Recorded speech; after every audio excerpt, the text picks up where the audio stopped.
Hi, I'm Bill, and this is the Finest Travel Beat with Angela and Bill, your source for all things travel.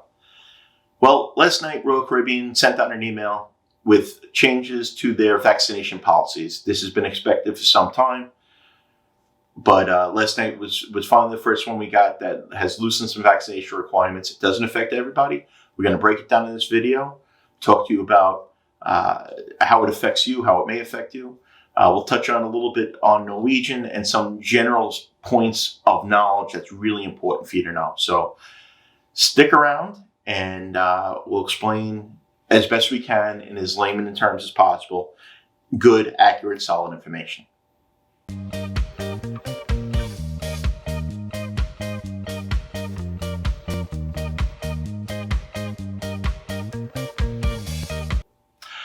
Hi again, and thanks for watching. We appreciate you following us through all these updates. We know we're probably wearing you out. The information is changing on a pretty regular basis. Actually, we are trying not to put out updates every day just because the information that comes out is changing within the hours and within the day. So we kind of prefer to let things sit a little bit and see if there's any type of retraction before we're putting it out. In most cases, some of them have just been too much to go. But when there's little changes, we're kind of not letting you, we don't want to put that out and waste your time, waste our time.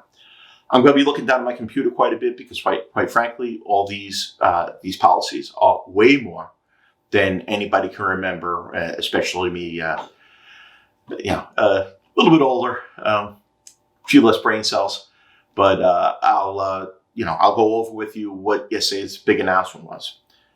Again, before we start, I caution you, talk to your travel advisor and or follow your cruise line. They all have excellent websites that will have their latest protocols out. Before they release anything, the protocol's kind of out on there.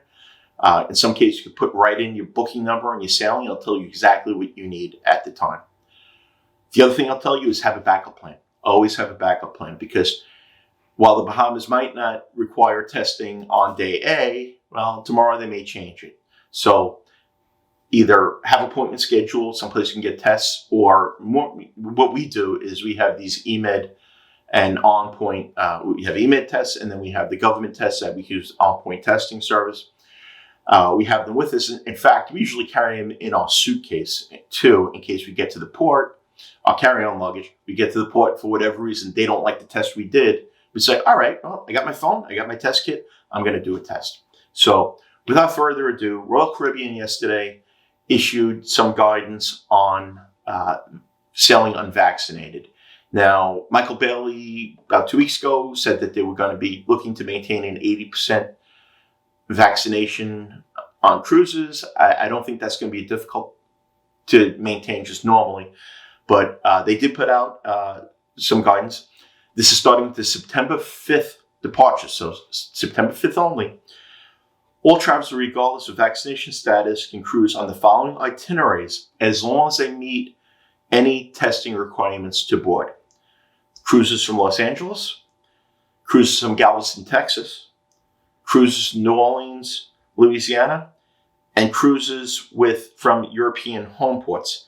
Now, with Europe, I'm not going to address Europe. Europe is kind of a different animal. Their procedures are pretty different. Greece has different procedures, as do Spain, and Italy's pretty open, but Italy has some masking requirements. So, again, the majority of people here are, majority of fans of this channel are probably sailing out of the United States, most likely Florida. So I'll leave that for other videos to save length. I also am not going to discuss unvaccinated children or testing for children under 12. Again, I could be here hours explaining it all, and it's likely to change the next day. So for those cases, you better work with your travel advisor and just look up the information from the website. So noticeably absent are cruises from Seattle, because stop in Canada, cruise from New York that go to Canada, Bermuda, and anything in the Eastern Caribbean. Now, they did say in their email yesterday that they are working with ports and governments in the Eastern Caribbean to open up cruising to the unvaccinated there. I know there's a couple of islands that have been a little bit difficult. Norwegian has some stuff out, and that you won't be able to get off in. I don't believe you'll be able to sail to a port that stops in Antigua if you are unvaccinated. And also, there are some requirements in Grand Cayman Islands as well. So that's that. So it's good news for people that are unvaccinated looking to sail out of Los Angeles or looking to do itineraries to go to Mexico. Just a couple of points I'll talk to you about. They do expect there to be some movement. In general, travel agents seem to feel that probably sometime within the next week or two, we'll be confident to book people further out that are unvaccinated for the longer sailings, to the Eastern Caribbean sailings, to Aruba, Curacao, St. Martin, St. Thomas, the standard islands there. But it's good news for the people sailing into West Mexico. Has remained pretty much wide open through the whole thing. It's been a great spot for people to go to on all-inclusive resorts. Same thing with Dominican Republic. Those don't seem to be the problems. It's the other ones. Now, there's one thing that I want to talk about. And before I do, keep forgetting to do this. If this content that you find it helpful, you're getting value from it, please hit that like button.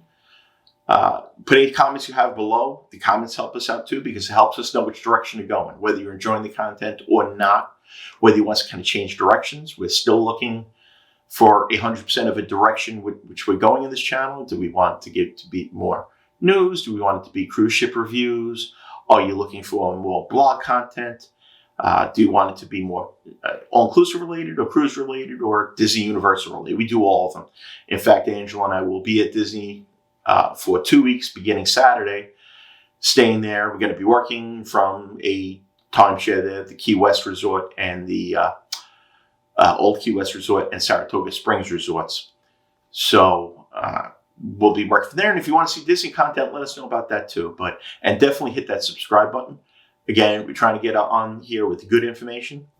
Important points. Like I said, having a backup plan. But the other thing, when you're reading these protocols, there's a difference between 3 days and 72 hours. This has been driving us absolutely nuts because it's been, especially in the media, they're using 3 days and 72 hours interchangeable. They are not. 72 hours means 72 hours before your flight time or your embarkation time. 3 days is 3 calendar days before. So it means anytime after midnight, 3 days before you cruise. Also, make sure you're looking at 3-day testing versus 2-day testing and the type of testing required. Most of them have gone to 3 days, are acceptable for test now rather than the 2 days, which is great, gives you a little bit of opportunity. But definitely that's something that you want to take notice of. So when you're looking through the protocols, you're asking the questions, make sure you kind of making sure the time you're scheduling things, that it falls within the parameters of the cruise you're going on and the ports you're going to. If you're not using a travel advisor, I'll try not to be rude, but you are really, really doing yourself a disservice, especially in the way things are now. I mean, I'm on the phone answering emails, answering text messages all day long, just trying to get people good information. And if you're calling the cruise lines, you're going to be on hold for an hour or two. I do it every day, and I'm on hold a lot. If you're going to Costco or one of the big box stores and trying to get an answer, well, good luck with that, because very often the person that's selling you travel today is the person that will be selling you tires tomorrow. Not to disparage them, but that's reality. They are not professional, trained, certified travel advisors. Find yourself one of those. I'm not saying it's got to be me. As a matter of fact, we're pretty busy right now, so I'm going to be a little selective about new clients. However, find yourself a good one. There's plenty. And look for referrals, look at their reviews, and that you'll have the information there. So again, thanks for watching. We'll be back probably within the next day or two. There's going to be some, I want to give you some updates on Norwegian Cruise Lines as well, but I don't want to have this video go too long. The websites of the cruise lines are excellent. They really do break down the information in pretty simple terms. There's charts you can follow. Norwegian, for instance, and I'm going to look at Norwegian's one right now. They break it down on the date you're traveling, and then there's boxes that say vaccinated, unvaccinated, and the ages. On Norwegian, just tell you real quick, on Norwegian, their cruise protocol for greater than 12 is that vaccinated do not have to provide any type of testing. It's just you have to have proof of a completed series of 1 or 2 dose vaccine regimens in embarkation. If you are not vaccinated, then you have to have a negative COVID-19 antigen test within 3 days.